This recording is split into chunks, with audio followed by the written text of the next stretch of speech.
आदरणीय मेरे प्रिय दोस्तों और भक्तों, अपने पिछले वृत्तांत में श्री विश्वकर्मा महापुराण के अनुसार मैंने आपको विभिन्न नरकों के नाम और किस प्रकार पापी जीवात्मा को कौन सी नरक में ढकेला जाता है, इन सब के बारे में बताया था।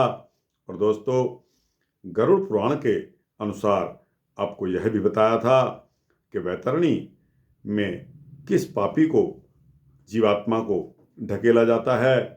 आज उसी से आगे गरुड़ पुराण में चलते हुए कौन कौन पापी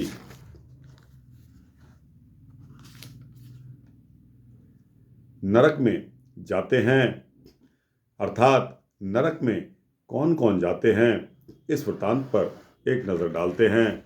दोस्तों, यह वृत्तांत बहुत ही सुंदर और सूक्ष्म है, अतः आपसे विनती है कि बने रहिए इस वृत्तांत के अंत तक मेरे साथ। आपको स्वयं पता चल जाएगा कि नरक में कौन कौन सी पापी जीवात्माएं जाती हैं। दोस्तों, गरुड़ पुराण के अनुसार मैंने आपको पहले भी बताया था कि वे सभी इसी प्रकार और भी निषिद्ध चरण करने में उत्सुक और शास्त्र विहीन कर्मों को त्यागने वाले मूढ़जन वैतरणी में गिरते हैं और गिराए जाते हैं। सभी मार्गों को पार करके पापी यम के भवन में पहुंचते हैं और यम की आज्ञा के अनुसार दूत लोग उन्हें वैतरणी नदी में फेंक देते हैं। भगवान गरुड़ देव को बता रहे हैं कि हे खगराज, यह वैतरणी नदी कष्ट प्रदान करने वाले सभी प्रमुख नरकों में सर्वाधिक कष्टप्रद है, इसलिए यमदूत पापियों को उस वैतरणी नदी में फेंकते हैं।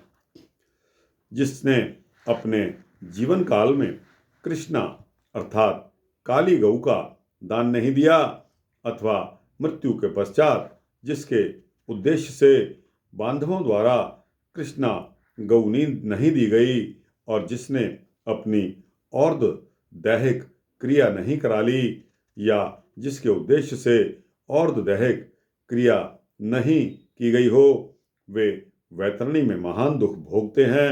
वैतरणी तटस्थित शाल्मली वृक्ष में जाते हैं। इसके अलावा आज के वृत्तांत के अनुसार अलग अलग कैटेगरी में इनको जैसे बांटा गया है।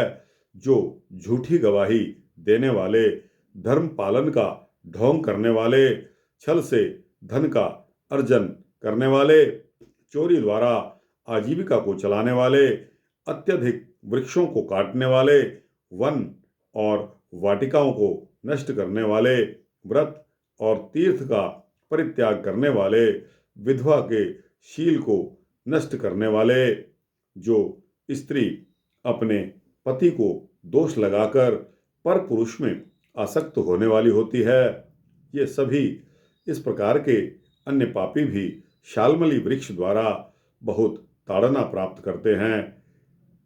पीटने से नीचे गिरे हुए तथा उन पापियों को यमदूत नरकों में फेंकते हैं। उन नरकों में जो पापी गिरते हैं उनके विषय में मैं तुम्हें बतलाता हूँ। वेद की निंदा करने वाले, नास्तिक, मर्यादा का उल्लंघन करने वाले, कंजूस, विषय में डूबे रहने वाले, दंभी तथा कृतघ्न मनुष्य निश्चय ही नरकों में गिरते हैं। जो कुआं, तालाब, बावली, देवालय तथा सार्वजनिक स्थान, धर्मशालाओं आदि को नष्ट करते हैं, वे भी निश्चय ही नरक में गिरते हैं। स्त्रियां छोटे बच्चों, नौकरों तथा श्रेष्ठ जनों को छोड़कर एवं पितरों और देवताओं की पूजा का परित्याग करके जो भोजन करते हैं, वे सभी नरकगामी होते हैं। जो मार्ग को कीलों से, पुलों से, लकड़ियों से या पत्थरों एवं कांटों द्वारा रोक देते हैं, वे भी नरकगामी होते हैं। जो मंद पुरुष भगवान शिव, भगवती, शक्ति, नारायण, सूर्य, गणेश, सद्गुरु और विद्वान इनकी पूजा नहीं करते वे नरक में जाते हैं। दासी को अपनी शैया पर आरोपित करने से ब्राह्मण अधोगति को प्राप्त होता है और शूद्रा में संतान उत्पन्न करने से वह ब्राह्मणत्व से च्युत हो जाता है। वह ब्राह्मण धाम कभी भी नमस्कार के योग्य नहीं होता। जो मूर्ख ऐसे ब्राह्मण की पूजा करते हैं वे सभी नरकगामी होते हैं।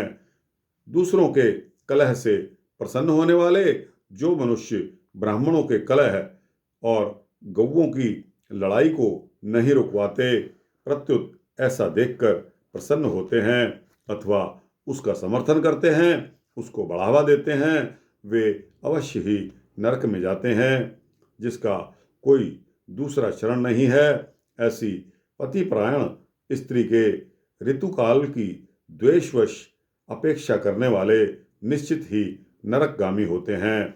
जो कामांध पुरुष रजस्वला स्त्री से गमन करते हैं अथवा पर्व के दिनों जैसे अमावस्या, पूर्णिमा इत्यादि में जल में, दिन में तथा श्राद्ध के दिन में कामुक होकर स्त्री संग करते हैं, वे नरकगामी होते हैं। जो अपने शरीर के मल को आग, जल, उपवन, मार्ग अथवा गौशाला में फेंकते हैं, वे निश्चित ही नरक में जाते हैं। जो हथियार बनाने वाले, बाण और धनुष का निर्माण करने वाले तथा इनका विक्रय करने वाले हैं, वे नरकगामी होते हैं। चमड़ा बेचने वाले, वैश्य, केश यानी कि योनि का विक्रय करने वाली स्त्रियां तथा विषय का विक्रय करने वाले, ये सभी नरक में जाते हैं। जो अनाथ के ऊपर कृपा नहीं करते, सत्पुरुषों के साथ द्वेष करते हैं और निरपराध को दंड देते हैं, वे नरकगामी होते हैं। आशा लगाकर घर पर आए हुए ब्राह्मणों और याचकों को पाक संपन्न यानी कि भोजन के बने रहने पर भी जो भोजन नहीं कराते, वे निश्चय ही नरक प्राप्त करने वाले होते हैं। जो सभी प्राणियों में विश्वास नहीं करते और उन पर दया नहीं करते तथा जो सभी प्राणियों के प्रति कुटिलता का व्यवहार करते हैं, वे निश्चय ही नरकगामी होते हैं। जो अजितेंद्रिय पुरुष नियमों को स्वीकार करके बाद में उन्हें त्याग देते हैं, वे नरकगामी होते हैं। जो आध्यात्म विद्या प्रदान करने वाले गुरु को नहीं मानते और जो पुराण वक्ता को नहीं मानते, वे नरक में जाते हैं। जो व्यक्ति मित्र से द्रोह करते हैं, जो व्यक्तियों की आपसी प्रीति का भेदन करते हैं और जो दूसरों की आशा को नष्ट करते हैं, वे निश्चय ही नरक में जाते हैं। विवाह को भंग करने वाला, देव यात्रा में विघ्न करने वाला तथा तीर्थ यात्रियों को लूटने वाला घोर नरक में वास करता है और वहां से उसका पुनरावर्तन नहीं होता है। जो महापापी घर, गांव तथा जंगल में आग लगाता है, यमदूत उसे ले जाकर अग्निकुंड में पकाते हैं।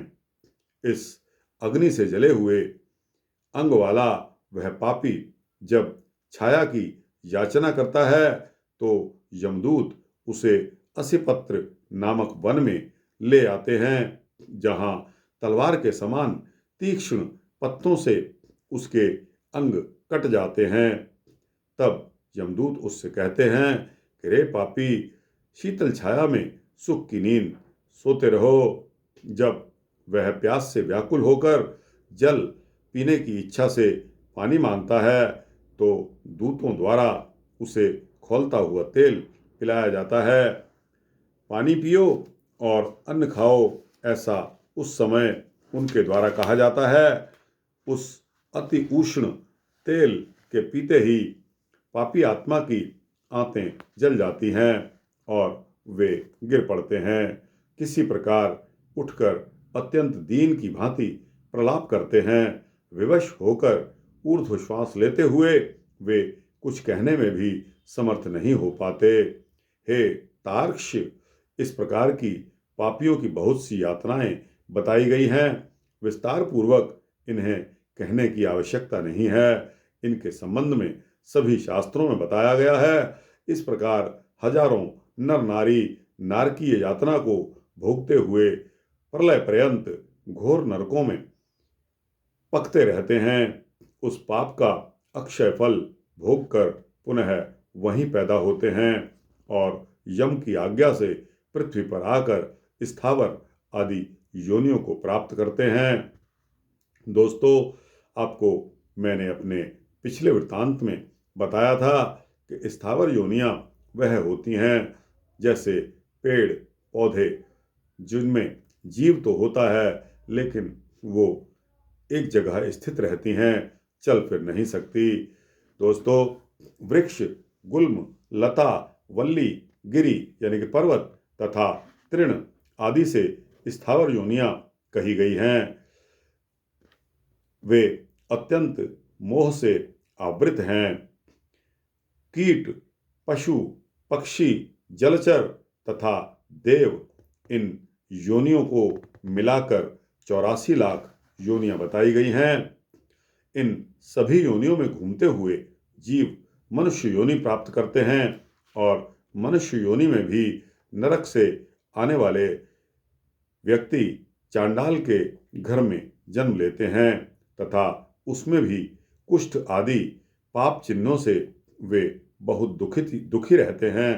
किसी को गलित कुष्ठ हो जाता है, कोई जन्म से अंधा होता है और कोई महारोग से व्यथित रहते हैं।